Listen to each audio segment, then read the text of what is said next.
Orang-orang yang senantiasa menjual nasab Rasulullah SAW adalah orang-orang yang melestarikan, bahkan ingin mengembangkan tradisi jahiliyah. Karena Rasulullah SAW berdakwah di muka bumi ini sebagai rahmatan lil alamin. Rasulullah berusaha untuk menghilangkan kasta-kasta. Bahkan Bilal bin Rabah, seorang budak yang berkulit hitam, dibebaskan, kemudian didudukkan sejajar dengan para tuannya. Kemudian Zaid bin Harithah, seorang budak, juga telah dibebaskan, bahkan dinikahkan dengan seorang wanita Quraisyah, seorang wanita yang terhormat. Rasulullah SAW senantiasa berusaha untuk menghilangkan kasta-kasta.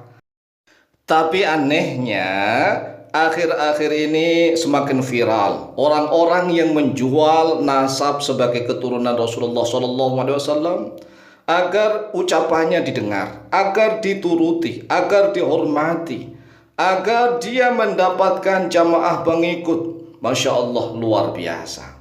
Kalau seandainya dia tidak menjual nasab Rasulullah SAW, mungkin dia tidak memiliki pengikut, mungkin dia tidak akan dihormati, mungkin dia tidak akan dimuliakan. Sehingga dia harus menjual nasab sebagai dzurriyyah Rasulullah SAW.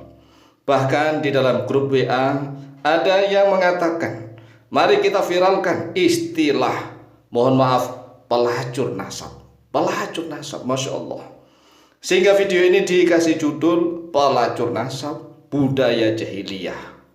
Qala Rasulullah SAW, telah bersabda oleh Rasulullah SAW, arba'un fi ummati min amril jahiliyati la yatrukunahunna. Arba'un, ada 4 hal, fi ummati, di dalam umatku, yaitu di dalam umat Islam, baik itu yang keturunan Rasulullah maupun yang di luar keturunannya Rasulullah SAW. Yang jelas dia adalah umatnya Rasulullah. Min amril jahiliyati, yaitu termasuk dari urusannya orang-orang jahiliyah. La yatrukunahunna, tidak meninggalkan oleh mereka orang-orang jahiliyah, hunna, pada 4 hal itu. Yang pertama, al-fakhru fil ahsabi, yaitu sombong-sombongan, bangga-banggaan, fil ahsabi, di dalam keadaan mereka. Ini dari kata-kata hasabah. Keadaan itu bisa bermakna perihal tentang ihwal dirinya, atau bisa bermakna tentang kedudukannya, atau bermakna tentang nasabnya. Dia sombong-sombongan, bangga-banggaan fil ahsab. Wa ta'nu fil ansabi, dan yang kedua, mengingkari, mendustakan, bahkan menghujat fil ansabi, di dalam nasab-nasab. Ini terjadi ini. 2 hal ini, yang pertama, golongan pertama, bangga-banggaan tentang nasabnya, bahkan senantiasa menjual nasab Rasulullah SAW demi sesuap nasi, demi ingin dihormati, demi ingin dapatkan kemuliaan, walaupun dia jahil, bodoh sekalipun. Yang kedua, golongan kedua ini menghujat di dalam nasab yang jelas. Maka kita harus menghindari 2 hal ini. Jangan membangga-banggakan nasab, dan jangan mencela, mencaci maki nasab orang lain. Kemudian yang ketiga, wal istisqa'u bin nujumi, minta hujan dengan sebab perbintangan, nujum. Wah. Kemudian yang keempat, wan niyahatu, dan yaitu teriak-teriak, nangis, meronta-ronta, menangisi kematian. 4 hal inilah yang menjadi budaya, tradisi orang-orang jahiliyah yang harus kita jauhi sejauh-jauhnya. Yang pertama, jangan bangga-banggaan, jangan sombong-sombongan tentang nasab. Wah, nasab saya adalah turunan Rasul, nasab saya adalah turunan Wali Songo. Jangan menjadi bangga-banggaan. Laisal fata mayyakulu kana abi. Seorang pemuda yang sejati bukanlah orang yang mengatakan kana abi, karena ada abi oleh bapakku, bapakku ini, membanggakan bapaknya, kakek buyutnya, membanggakan datuknya. Pemuda itu bukan seperti itu. Laisal fata mayyakulu kana abi, Walakinnal fata, akan tetapi pemuda itu mayyaqulu ha anadha, yaitu orang yang mengatakan ini loh saya. Pemuda sejati itu mengatakan mampu dan berani berkata, ini saya apa adanya.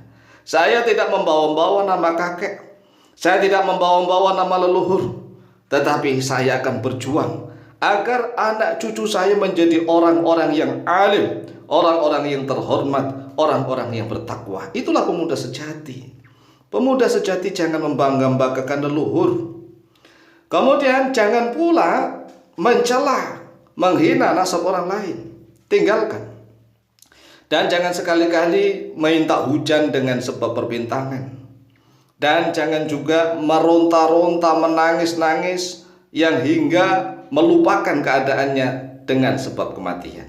Kalau hanya meneteskan air mata itu wajar, karena Rasulullah SAW pernah meneteskan air mata tatkala putranya yang bernama Ibrahim wafat meninggal dunia.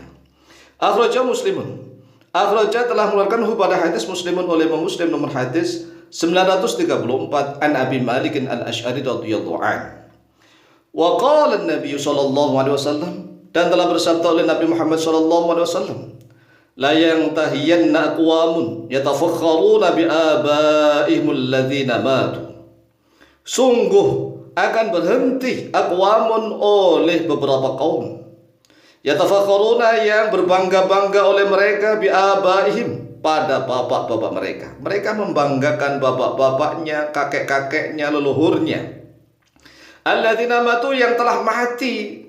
Jadi leluhurnya telah mati, kakeknya telah mati, datuknya mati, ngapain dibangga-banggakan? Kata Rasulullah, la yantahiyanna aqwamun yatafakharuna bi abaihimul ladzina matu. Innallaha qad adhaba ankum ubbiyatal jahiliyati wa fakhruha bil abai. Sesungguhnya Allah telah menghilangkan dari kalian, wahai umat Islam, ubbiyatal jahiliyah, pada pakaiannya orang-orang jahiliyah, tradisi budaya jahiliyah, wa fakhruha, dan kebangga-banggaan mereka orang jahiliyah, bil aba, pada bapak-bapak mereka, leluhur mereka. An-nasu kulluhum banu Adam. Manusia kulluhum, setiap manusia, banu Adam, yaitu anak cucu Adam. Wa Adam khuliqa min turabin, sedangkan Nabi Adam khuliqa, yaitu diciptakan, min turabin, dari tanah, dari debu. Sama kita ini, sama, kita sama-sama diciptakan oleh Allah dari tanah, dari debu. Akhrajahu at-Tirmidzi, akhraja dalam mengeluarkan pada hadis at-Tirmidzi oleh Tirmidzi nomor hadis 3955. Inilah dua dasar dalil hadis sahih yang harus menjadi renungan kita bersama. Semoga ini bermanfaat dan barokah kepada kita semua fid dini wa dunya wal akhirah. Lebih kurangnya mohon maaf. Wallahu taala a'lamu bishawab.